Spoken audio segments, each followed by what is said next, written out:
I just looped the trail, reached the end back there, and I'm currently walking down this plankway, which you got out in this mud. Probably get your feet sucked up to the knees if you're not careful. Your feet sucked up to your knees. What does that mean? You go into your knees, basically.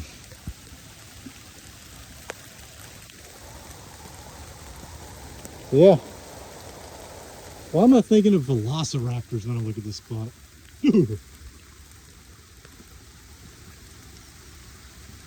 Beautiful walk in the rain, soaking wet.